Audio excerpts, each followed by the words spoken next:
तो आइए पहले प्रश्न से स्टार्ट करते हैं। तो पहला प्रश्न है, प्रेमचंद जी ने साहित्य का नाता किससे जोड़ा है? तो इसका आंसर होगा जनजीवन से। प्रेमचंद जी ने जनजीवन से जोड़ा है। तो आइए नेक्स्ट क्वेश्चन करते हैं। अगला क्वेश्चन है, लेखक और उसके बड़े भाई कहाँ रहते थे? तो इसका आंसर है छात्रावास। छात्रावास होता है हॉस्टल, तो वो हॉस्टल में रहते थे। आइए नेक्स्ट क्वेश्चन करते हैं। बड़े भाई साहब प्रेमचंद जी की अन्य रचनाओं से किस हस्ती से उच्च कोटि की रचना है? तो बड़ी भाई साहब जो है कह रहे हो प्रेमचंद जी की अन्य रचनाओं से किस, मतलब जो उनकी अन्य रचना है उसमें क्या फर्क है? तो वो है भाषा शैली का फर्क। तो आइए नेक्स्ट क्वेश्चन करते हैं। नेक्स्ट क्वेश्चन है, लेखक का कौन सा काम बहुत कठिन और असंभव जान पड़ता था? तो जो छोटा भाई है उसका कौन सा काम था? तो वो था दिन रात पढ़ाई करना। उससे पढ़ाई नहीं होती है और उसको दिन भर पढ़ाई करना बहुत असंभव जैसा लगता था। तो आइए नेक्स्ट क्वेश्चन करते हैं। नेक्स्ट क्वेश्चन है, बड़े भाई साहब कहानी किस शैली में लिखी गई है? तो इसका है आत्मकथात्मक। आत्मकथात्मक होती है जो किसी ने अपने बारे में खुद लिखी हो। अब जो ये स्टोरी है ये प्रेमचंद जी ने अपने पर्सनल जीवन के ऊपर लिखी है कि उनके जो बड़े भाई है उनको ऐसे बोलते थे। तो ये ऑटोबायोग्राफी भी आप कह सकते हैं। तो इस ये शैली कौन सी किस कैटेगरी में है? वो है ऑटोबायोग्राफी यानी आत्मकथात्मक। आत्मा मतलब खुद की और कथात्मक मतलब खुद की कथावाची शैली। यहाँ पे हमने एक आत्मकथा इसलिए नहीं यूज किया, आत्मकथात्मक इसलिए यूज किया क्योंकि हमने अभी उन्होंने शैली पूछी है, ये बात का ध्यान रखिएगा। अभी उन्होंने शैली पूछी है तो इसलिए हमने कथात्मक यूज किया है। अगर वो पूछते ही क्या है तो हम लिखेंगे कल्ला आत्मकथा, बस। तो आइए नेक्स्ट है, बड़े भाई साहब ने छोटे भाई पर रौब जमाने के लिए किस बात की दुहाई दी? तो आइए इसका आंसर देखते हैं। इसका आंसर है अपने अनुभव व आयु की। तो वो इसी कारण उनको डांटते थे कि वह उनसे बड़े हैं और उनका अनुभव भी उनसे ज्यादा है। तो आइए नेक्स्ट क्वेश्चन है, प्रेमचंद जी प्रमुख रूप से क्या थे? तो वो कथाकार थे। प्रमुख रूप से वो कथाकार थे। वो ज्यादातर कथाएं बताते थे। लेखक और भी तरह के होते लेकिन हम उनको कथा कहेंगे क्योंकि वो कथा बताते थे, मतलब अपनी कथाएं लिखते थे। प्रेमचंद जी ने किस वर्ग को विस्तार पूर्वक वर्णित किया है? तो इसका आंसर होगा शोषक एवं शोषित। तो अभी जो मैं क्वेश्चंस जो पहले 10-20 क्वेश्चंस है ये सारे लेखक के रिलेटेड है क्योंकि ये एक या वन या टू वर्ड्स में आ सकते हैं। तो आइए नेक्स्ट क्वेश्चन करते हैं। इस कहानी में किन शब्दों का सुंदर मिश्रण है? तो तत्सम तद्भव ये सब आपने ग्रामर में किए होंगे कि कौन से शब्द तत्सम होते हैं, कौन से तद्भव और कौन से देशी विदेशी। तो अब आपने अगर चैप्टर ठीक से रीड किया होगा तो आप देखोगे कि इसमें सभी तरह के शब्दों का यूज हुआ है। तो आइए नेक्स्ट क्वेश्चन करते हैं। जब कभी लेखक नहीं कहीं से आते थे तो बड़े भाई साहब उनसे क्या पूछते थे? तो इसका आंसर है कहाँ थे। आपको पता ही होगा कि लेखक जब खेल के आते थे तो बड़े भाई साहब का एक ही जवाब था, तुम कहाँ थे? तो बस इसका आंसर वही है। तो आइए नेक्स्ट क्वेश्चन है, भाई साहब लेखक से कितनी कक्षा आगे थे? तो इसका आंसर है 3 कक्षा। जो बड़े भाई साहब है 3 कक्षा आगे थे। वैसे उम्र में तो 5 साल बड़े थे पर बीच में हो सकता है फेल होने के कारण वह 3 कक्षा आगे थे। तो आइए नेक्स्ट क्वेश्चन करते हैं। नेक्स्ट क्वेश्चन है, बड़े भाई साहब किस मामले में जल्दबाजी नहीं करते थे? तो इसका आंसर है शिक्षा के मामले में। आपने पढ़े होगा चैप्टर में भाई साहब कहते थे कि मेरे को अपना बेस स्ट्रॉन्ग करना है। तो ये नेक्स्ट क्वेश्चन, वह हर काम को साल में 2 या 3 बार क्यों करते थे? तो अब जैसा हमने पीछे क्वेश्चन में देखा कि वो जल्दबाजी नहीं करते थे। अब वो जल्दबाजी के साथ वो धीरे भी करते थे, मतलब एक क्लास में 2 या 3 साल लगा देते थे। तो ऐसा क्यों करते थे? तो इसका आंसर है क्योंकि वह अपनी बुनियाद को मजबूत बनाना पसंद करते थे ताकि उनका बेस स्ट्रॉन्ग रहे, उनसे उनसे कोई भी चीज छूट ना जाए। तो आइए नेक्स्ट क्वेश्चन है, लेखक की हिम्मत कब टूट जाती है? तो जो छोटा भाई है उसकी हिम्मत कब टूट जाती है? तो जब भाई साहब उससे उन्हें डांटते। तो मतलब लेखक को पहले तो घमंड होगा कि अब तो मैं बिना पढ़े पास हो जाऊंगा, भाई साहब मेरे को कुछ बोल नहीं रहे। और जिस दिन भाई साहब ने उनको बोला उसकी सारी हिम्मत टूट गई। तो नेक्स्ट क्वेश्चन है, लेखक का मन किस काम में नहीं लगता था? तो इसका आंसर है पढ़ने में। लेखक का मन पढ़ने में नहीं लगता था। तो नेक्स्ट क्वेश्चन, लेखक के लिए क्या लेकर बैठना पहाड़ के समान था? तो इसका आंसर है किताब। तो क्योंकि पढ़ने में मन नहीं लगता था तो किताब लेकर बैठना उसके लिए पहाड़ के समान था। नेक्स्ट क्वेश्चन है, बड़े भाई साहब स्वभाव से कैसे थे? तो वह बहुत ही अध्ययनशील थे। अध्ययनशील मतलब कि अध्ययन अध्ययन करना क्या होता है? किसी चीज को एनालाइज करना, उसको समझना। तो अध्ययनशील मतलब जो इसको अच्छी तरह समझे, तो हर चीज को अच्छे से समझते थे, तभी एक कक्षा में 2 या 3 साल लगाते थे ताकि उनकी बेस मजबूत हो। तो वह बहुत अध्ययनशील थे। तो आइए नेक्स्ट क्वेश्चन। नेक्स्ट क्वेश्चन है, लेखक के दिल के टुकड़े किस बात पर हो जाते हैं? तो उसका आंसर है भाई साहब के उपदेश सुनने से। जब भाई साहब उस ढाते हैं तो लेखक के दिल के टुकड़े हो जाते हैं। तो आइए नेक्स्ट क्वेश्चन करते हैं। नेक्स्ट क्वेश्चन है, भूमंडल का स्वामी कौन था? तो भूमंडल का स्वामी मतलब कथा के अनुसार रावण है, क्योंकि भूमंडल क्या है, मतलब जो अपना जैसे अब 3 लोग पड़े हुए गए उन्हें वो भूमंडल के अंदर आते हैं। तो भूमंडल का स्वामी था रावण, क्योंकि उदाहरण बीच में दी हुई है उदाहरण कि रावण जैसा घमंड ना करो, तब उन्होंने बताया था कि वह भूमंडल के स्वामी थे, फिर भी घमंड के कारण उनको अपने जीवन से हाथ धोना पड़ा। तो आइए नेक्स्ट क्वेश्चन करते हैं। लेखक को भाई साहब की बात तो अच्छी क्यों नहीं लगती थी? तो लेखक को भाई साहब की बातें क्यों नहीं अच्छी लगती थी? क्योंकि भाई साहब उपदेश देते थे। मतलब भाई साहब एक बार शुरू हो जाए तो चुप ही नहीं होते थे।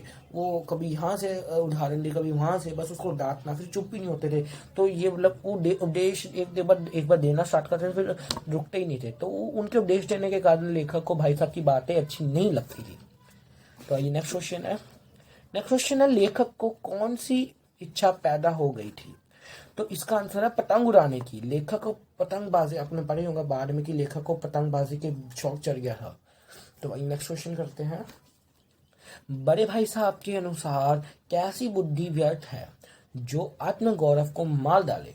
तो इसका आंसर होगा ऐसी बुद्धि व्यर्थ है जो आत्मगौरव मतलब खुद के सम्मान को मार डाले। जैसा ये आपने लास्ट पार्ट में पढ़ा होगा कि जब लेखक पतंग उड़ा रहा था तो बड़े भाई साहब ने उनको रोक के पूछा कि ऐसे पतंग उड़ाने का क्या फायदा, ऐसी बुद्धि का क्या फायदा जो तुम्हारे जो सेल्फ रिस्पेक्ट है, जो तुम्हारी पदवी है, उसको उस पर कीचड़ उछाले। मतलब वो इतना बड़ा होके ऐसे पतंग के पीछे भाग रहा था।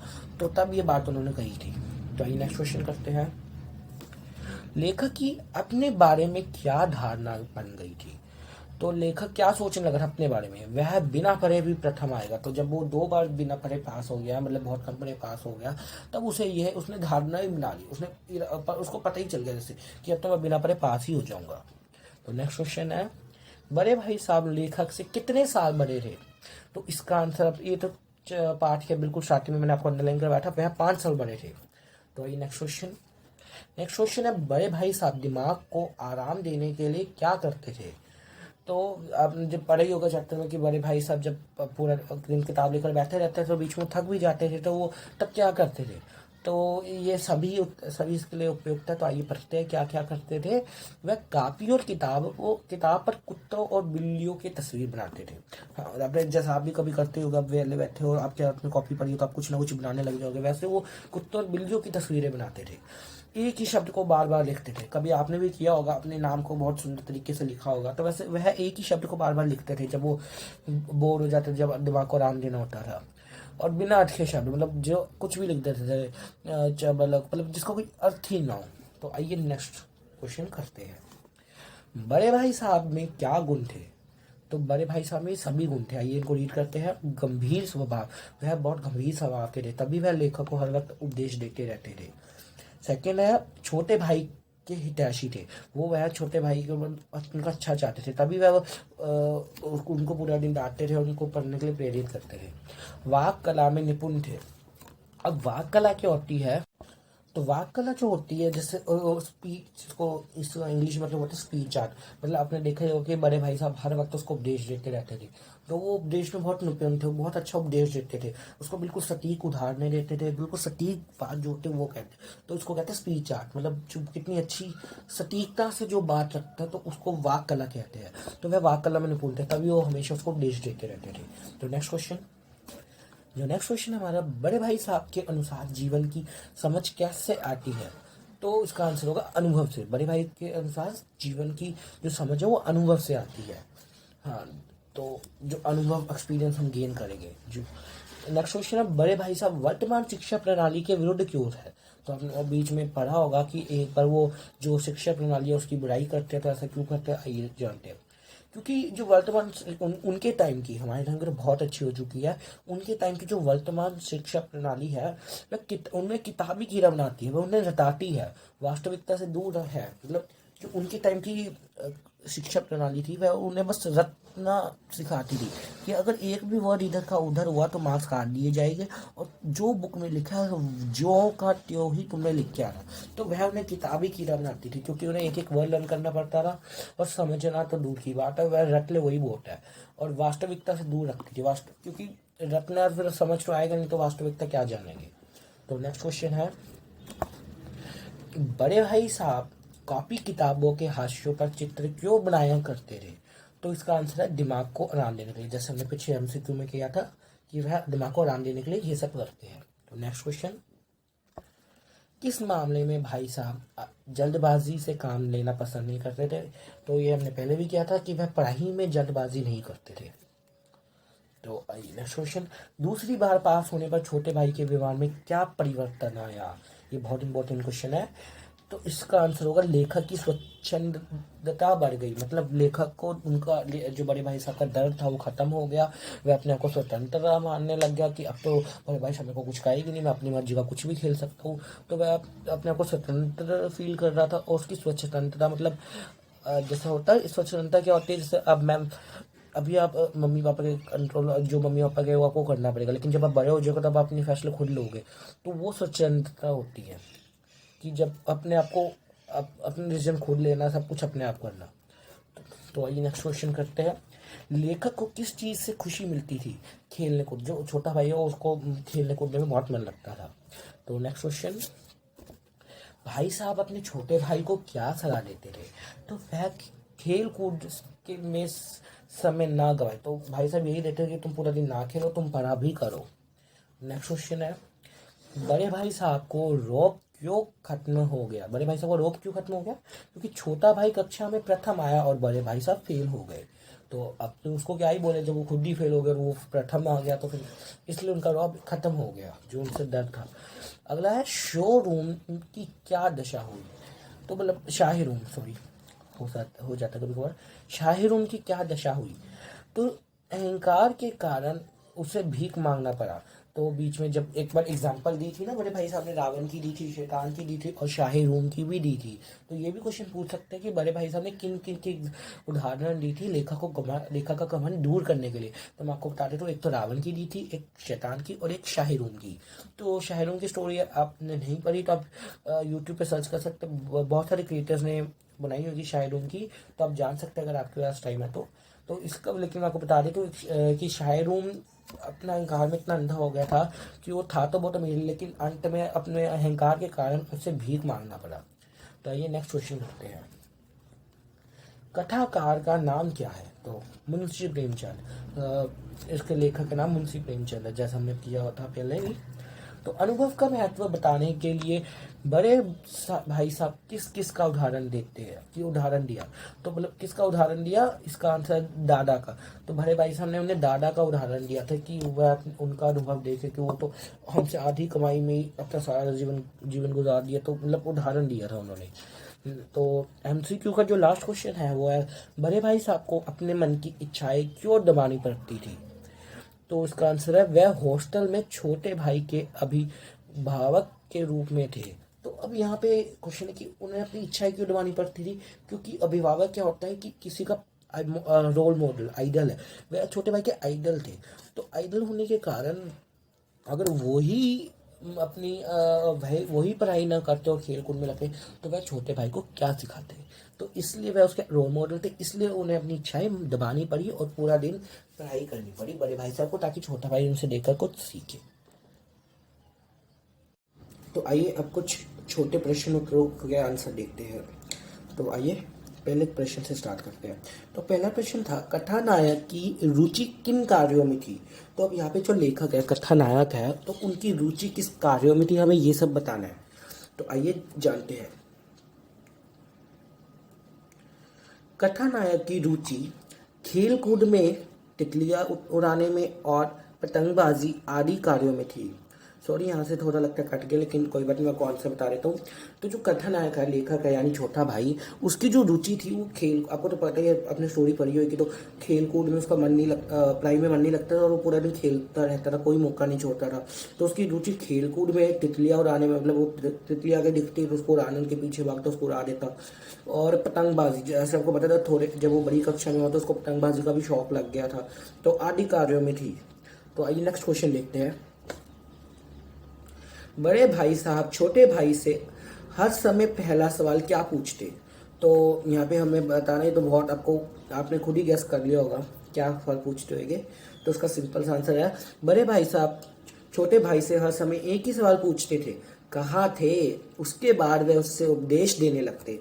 तो आपको पता ही है कि ये लेखक हर टाइम खेलने चला जाता और फिर आता तो बड़े भाई साहब के पास तो एक सवाल तैयार ही होता कि तुम कहाँ थे। और अब उसको पता ही है कि लेखक तो खेलने गया, तो वो जवाब तो देगा नहीं, तो बस उसके बाद वो उपदेश देना शुरू कर देते थे। तो आइए नेक्स्ट क्वेश्चन करते हैं। दूसरी बार पास होने पर छोटे भाई के व्यवहार में क्या परिवर्तन आया? तो मतलब जब दूसरी बार लेखक, वो बड़े भाई फेल हो गए और लेखक पास हो गया, तो तब उसके जो व्यवहार उसके में परिवर्तन क्या आया, अब हमें ये बताना है। तो आइए बताते हैं। दूसरी बार पास होने पर छोटे भाई के व्यवहार में यह परिवर्तन आया कि वह स्वच्छंद और घमंडी हो गया। तो मतलब जब दूसरी बार भी फिर से वही हुआ कि वो पास हो गया और बड़े भाई फेल हो गए, तो उसमें घमंड आ गया कि अब तो मैं बिना पढ़े भी पास हो सकता हूँ। वह ये सोचने लगा कि अब पढ़े या ना पढ़े वह पास तो हो ही जाएगा। तो घमंड इसी कारण आया था क्योंकि उसको तो लगने लगा था कि अब तो मैं बिना पढ़े भी पास हो जाऊंगा, क्योंकि पहले वो बहुत कम पढ़ता था फिर भी वो पास हो गया और अव्वल भी आया और बड़े भाई सब फेल हो गए। तो उसको लगा कि अब तो मैं बिना पढ़े भी पास हो चुका, तो उसमें घमंड आ गया था। वह बड़े भाई की सहनशीलता का अनुचित लाभ उठाकर अपना अधिक समय खेल कूद में लगाने लगा। तो जो अब बड़े भाई दो बार फेल होने के कारण बहुत सहनशील हो गए थे, मतलब उसको डांटना कम कर दिया था, बहुत विनम्र तरीके से उससे डील कर रहे थे। तो अब वो उनके विनम्रता का, सहनशीलता का गलत फायदा उठाने लग गया, जबकि उसको पढ़ना चाहिए था ताकि उनको समझना चाहिए था बड़े भाई ऐसा क्यों करे, पर समझने की जगह वो तो उसका गलत फायदा उठाने लगा। उसको लगा कि बड़े भाई तो अब कुछ बोल नहीं रहे, मैं तो खेलने चला जाता हूँ, तो पूरा टाइम वो खेलता रहा। तो ये नेक्स्ट क्वेश्चन देखते हैं। बड़े भाई साहब छोटे भाई से उम्र में कितने बड़े थे और वह कौन सी कक्षा में थे? तो ये चैप्टर के मैंने आपको स्टार्टिंग में आपको अंडरलाइन कराया था, तो आपको आंसर पता ही होगा। तो उसका आंसर है, बड़े भाई साहब लेखक से उम्र में 5 साल बड़े थे। जो उम्र है उसमें 5 साल बड़े थे और वह 9वीं कक्षा में पढ़ते थे। जो बड़े भाई साहब वो 9वीं कक्षा में पढ़ते थे और लेखक से 5 साल बड़े थे। तो ये हमने बता दिया। आइए नेक्स्ट क्वेश्चन करते हैं। बड़े भाई साहब दिमाग को आराम देने के लिए क्या करते थे? तो अब कहानी के बीच में एक जगह आई थी कि जब बड़े भाई साहब पढ़ के थक जाते थे तो वो अपने दिमाग को आराम देने के लिए क्या करते थे उन्होंने बताया था। तो आपको आंसर पता ही होगा, तो आइए डिस्कस करते हैं। बड़े भाई साहब दिमाग को आराम देने के लिए कभी कॉपी पर और कभी किताब के हाशियों मतलब पन्ने हो जो उसके जिल्लत होता है या आगे वाले पेजेस होते हैं, उसमें हाशियों पर चिड़ियों, कुत्तों, बिल्लियों के चित्र बनाते। मतलब पेंसिल साहब भी हो गए, कभी फ्री होते हो और कुछ समझ नहीं आ रहा और आपके कॉपी होती है तो आप कुछ ना कुछ उसमें ड्राइंग करते रहते हो, तो बस वो भी ऐसे टाइम पास करते थे। कभी वह एक शब्द या वाक्य को अनेक बार लिख डालते। तो आपने भी शायद कभी किया होगा कि अपने नाम या किसी को बड़ी सुंदर राइटिंग में लिख के थोड़ा टाइम ज़्यादा देकर अच्छे लिखने की कोशिश की होगी। कभी ऐसे शब्द रचना करते जो निरर्थक थी, मतलब वो कुछ भी लिख डालते, मतलब कोई वर्ड जिसका कोई बस अक्षर जो वर्णों उनको जोड़ के कोई ऐसा शब्द बना देते जिसका कोई अर्थ ही नहीं है। तो आइए अब कुछ और बड़े प्रश्न करते हैं। इनका आंसर भी हमने 20 से 30 शब्दों में ही देना है, तो हम कोशिश करेंगे इनका आंसर हम 30 शब्दों के आसपास दें। तो पहला प्रश्न है, छोटे भाई ने पढ़ाई का टाइम टेबल बनाते समय क्या क्या सोचा और फिर उसका पालन क्यों नहीं कर पाया? तो अब हमें बताना है कि जब हमने पढ़ा था कि छोटे भाई ने टाइम टेबल तो बहुत अच्छा बनाया था पर उसको फॉलो क्यों नहीं किया, तो अब हमें ये सब बताना है। आइए, इसका आंसर थोड़ा बड़ा लेकिन कोई बात नहीं, हम अच्छी तरह समझेंगे तो हमें समझ आ जाएगा। छोटे भाई ने अधिक मन लगाकर पढ़ने का निश्चय किया। मतलब जब बड़े भाई ने उनको उपदेश दिया तब छोटे भाई के अंदर पढ़ने का आग जाग गई, उनके अंदर जोश जाग गया और तब उन्होंने मन लगाकर पढ़ने का पक्का इरादा कर लिया, निश्चय कर लिया, निश्चय का मतलब होता है इरादा कर लिया, पर निश्चय का टाइम टेबल बना लिया, मतलब निश्चय के कारण फिर उन्होंने एक टाइम टेबल बनाया जिसको फॉलो करके वो पढ़ने वाले थे, जिसमें खेल कूद के लिए कोई स्थान नहीं, मतलब उस टाइम टेबल में उन्होंने कोई टाइम नहीं रखा जहाँ पे वो खेल कूद पाए। इससे पता लगता है कि वो उस टाइम बड़े जोश में थे कि अब मैंने पढ़ना ही है सिर्फ। अब वह अपने बड़े भाई को शिकायत का मौका नहीं देना चाहता, तो अब उसमें क्या, तो अब वह अपने बड़े भाई को कोई शिकायत का मौका नहीं देना चाहता था। वो नहीं चाहता था कि अब बड़े भाई मेरे को एक बार भी बोले कि तू पढ़ता नहीं। तो इसलिए उन्होंने, लेखक ने खेल कूद के लिए कोई समय नहीं छोड़ा और सारा समय अपने चैप्टर में पढ़ा ही होगा, किस समय से किस समय वो क्या सब्जेक्ट पढ़ेंगे। तो आइए नेक्स्ट लाइन देखते क्या है इसमें। परंतु टाइम टेबल बना लेना एक बात है और बनाए गए टाइम टेबल पर अमल करना दूसरी बात है। तो अब यहाँ पे कहा है कि सिर्फ टाइम टेबल बनाने से कुछ नहीं होता, उस पर अमल भी करना पड़ता है। तो क्या लेखक ने अमल किया था? नहीं किया था। वह टाइम टेबल को पालन ना कर पाया क्योंकि मैदान की हरियाली, फुटबॉल की उछल कूद उसे अज्ञात और अनिवार्य रूप से खींच ले जाती और वहां जाते ही वह सब कुछ भूल जाता। तो अब यहाँ पे रीजन बताया गया कि वो क्यों नहीं फॉलो कर पाया, क्योंकि जब फुटबॉल की आवाज आती, उसकी खेल कूद की आवाज आती, तो वो उसको बहुत आकर्षित करती और वो अपने आप पे कंट्रोल नहीं रख पाता और खेलने चला जाता। तो यही रीजन था कि वो अपने टाइम टेबल में फॉलो नहीं कर पाया। तो ये नेक्स्ट क्वेश्चन देखते हैं। एक दिन जब गुल्ली डंडा खेलने के बाद छोटा भाई बड़े भाई साहब के सामने पहुंचा तो उनकी क्या प्रतिक्रिया हुई। तो मतलब आपने चैप्टर में पढ़ा होगा कि एक दिन जो लाइन आई थी कि छोटा भाई पूरे दिन गुल्ली डंडे के भेंट चढ़ रहा, तो ये लाइन आई थी। तो उसके बाद बड़े भाई साहब ने क्या उपदेश बताया था, हमने वो वर्णित करना है। तो आइए करते हैं। छोटा भाई दिन भर गुल्ली डंडा खेलकर बड़े भाई के सामने पहुंचा तो बड़े भाई ने रौद्र रूप धारण कर लिया। रौद्र रूप मतलब बहुत गुस्सैल रूप धारण कर लिया। वह बहुत उसमें मतलब मानो अब उसको मार ही देंगे, बहुत भयानक लग रहे थे। तो रौद्र रूप धारण कर लिया, उसे खूब खरी खोटी सुनाई और आगे की पढ़ाई का भय दिखलाया। तो उसमें उसको बहुत खरी खोटी सुनाई। उसको अपने अपने पढ़ा ही होगा कि उसने बड़े भाई ने अपने स्टैंडर्ड के जो सब्जेक्ट्स है उससे बताया कि कैसे अलजेब्रा, ज्योमेट्री लोहे के चने के समान है जमाने के। तो अलग अलग उसने मतलब उसको पूरा डरा दिया ताकि वो अपने पढ़ाई को सीरियसली ले। इतिहास के अनेक दृष्टांत देखकर लेखक को घमंड ना करने के लिए कहा और उसको आपने कई एग्जाम्पल्स भी दी होगी जैसे शैतान की, रावण की, ताकि वो घमंड ना करे। तो आइए नेक्स्ट क्वेश्चन करते हैं। बड़े भाई साहब को अपने मन की इच्छा क्यों दबानी पड़ती थी। तो अब बड़े भाई साहब की तो पहले इच्छा क्या थी आपको पता ही होगा। तो आइए इसका आंसर देखते हैं। बड़े भाई साहब बड़े होने के नाते यही चाहते थे कि वे जो कुछ भी करे वह छोटे भाई के लिए उदाहरण का काम करे। तो बोले वो बड़े भाई अपने कर्तव्य को पालन करते थे, तो वो चाहते थे कि मैं हमेशा अच्छा ही करूं ताकि छोटा भाई मुझसे मुझे देखकर अच्छा ही सीखे। तो उन्हें अपनी नैतिक कर्तव्य का बोध था। उन्होंने मतलब अपना जो नैतिक मतलब संसार के रिलेटेड उनको अपने छोटे भाई के निजी संबंध है, जो उनका जैसे संबंध उनके बड़े भाई और भाइयों का संबंध है, तो उनको उसका कर्तव्य उसमें क्या है उसका बोध था कि छोटा भाई है तो मेरे को उसको प्रेरित करना चाहिए और मैं तभी कर पाऊंगा जब मैं खुद काम करूंगा। कि वे स्वयं अनुशासित रह कर भी वे भाई को अनुशासन में रख पाएंगे। तो वो कह रहा था कि वह खुद ही अनुशासित रह के अपने भाई को, छोटे भाई को अनुशासित रख पाएगा। अगर वही नहीं करेगा तो फिर छोटा भाई क्या सीखेगा। इस आदर्श तथा गरिमामय स्थिति को बनाए रखने के लिए उन्हें अपने मन की इच्छाएं दबानी पड़ती थी। तो मतलब इस सिचुएशन को बनाए रखने की बड़े छोटा भाई कभी ये ना बोल पाए कि आप तो करते नहीं मैं क्यों करूं। अब अपने होते होगा कि जिनके घर में छोटे भाई बहन है उनको पता होगा स्थिति का कि अगर बड़ा भाई वो काम ना कर रहा हो और छोटे या भाई बहन को बोले कि तुम ऐसे करो तो वो कहते बड़े भाई को भी तो बोलो। तो हम वैसे ही वो चाहते थे कि ऐसा कभी ना हो, इसलिए वो खुद अपनी इच्छाएं मार के वो उनकी भी मन करता था कि वो खेले पतंग उड़ाए, लेकिन वो कभी नहीं करते थे ताकि छोटा भाई उनसे लेकर सीखे। तो आइए नेक्स्ट क्वेश्चन करते हैं। बड़े भाई साहब छोटे भाई को क्या सलाह देते थे और क्यों देते थे। तो आइए इसका आंसर जानते हैं।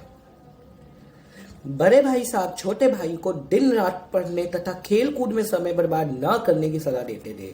तो आपने पूरे चैप्टर में यही पढ़ा होगा कि बड़े भाई साहब उसको बस पढ़ने के लिए वो चाहते थे कि मैं कुछ भी करूँ, बस ये पढ़ ले। तो वह बड़े होने के कारण उसे सही राह पर चलाना अपना कर्तव्य समझते थे। तो अब जो सेकंड क्वेश्चन था कि वो क्यों सलाह देते थे, उसका आंसर ये है क्योंकि वो अपने बड़े होने का कर्तव्य समझते थे। वह बड़े होने के नाते अपना कारण सही राह अपने छोटे भाई को सही राह पर चलाना चाहते थे। और सही राह कौन सी थी कि वह पढ़े, सारा टाइम खेल कूदे ना। वह उसको खेलने कूदने से मना नहीं करते थे, पर उनको तब गुस्सा चढ़ता था कि जब वो पूरा टाइम ही खेलता था और कोई भी टाइम पढ़ने को नहीं छोड़ता था, तब उनको डांटना पड़ता था। तो आइए आज की वीडियो का लास्ट क्वेश्चन देखते हैं। छोटे भाई ने बड़े भाई साहब के नरम व्यवहार का क्या फायदा उठाया? तो आइए इसका आंसर जानते हैं, क्या फायदा उठाया। छोटे भाई यानी लेखक ने बड़े भाई साहब के नरम व्यवहार का अनुचित फायदा उठाया। तो ये हम जानते हैं कि उन्होंने अनुचित फायदा उठाया। कैसे उठाया, आइए ये जानते हैं। जिससे उसकी स्वतंत्रता बढ़ गई और उसने पढ़ना लिखना बंद कर दिया।